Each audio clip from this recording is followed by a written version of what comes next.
5 must-have mods for my car. I'm gonna go over 5 mods that were a must-have for me and my personal build that I needed to have on this car. Number 1 for me is gonna have to definitely be the spinners. I love the spinners. They're very different. Not a lot of people have spinners on their cars. They are starting to make a comeback, but still very different, and I like keeping my car different than others. So the spinners have to be at the number 1 spot for me. At the number 2 spot, I'm gonna have to go with my new custom 1-of-1 steering wheel. I just finally got this. I've been wanting this style steering wheel for around 2-3 years now since I first started this build, the F1 style. I love it. It goes with the new wrap, had it custom made. I think everything flows perfect and the color match is perfect to my new color. And I think it just looks phenomenal. It's a hot take and not a lot of people like the top cut off, but I do like the top cut off. I think it looks really good. So I'm gonna have to put my steering wheel at the number 2 spot.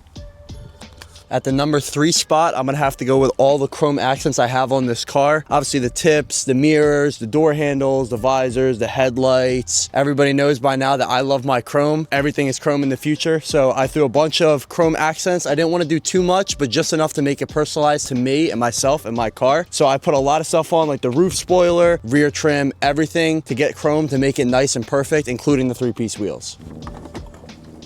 For the number 4 spot, it's definitely gonna have to be a sound system for me personally. All JL audio and all Alpine Type R stuff. I need to ride around with good audio. If I'm driving around, cruising around, mobbing, I need to have good music, good tune, make sure it sounds right, good bass, everything dialed nice. So we did all good components in the trunk for the sound system. There's a whole amp rack, all good quality, all good audio, and it sounds phenomenal when driving and when parked. And last but not least, for the number 5 spot for my must-have mods, because everybody tells me I change it way too often, it's gonna have to be the wrap. Everybody knows by this point that I change my color way too often. I swap between colors. I can never keep one color. But this color kind of does something to me. I might keep this one for a little bit longer because this one, the reflection of it, the metallic, everything in it is just phenomenal. I love the way it looks. It looks like paint on the car. It ties everything together so well, especially with the chrome and the black. I think everything looks perfect. So number 5 is definitely gonna have to be a wrap for me.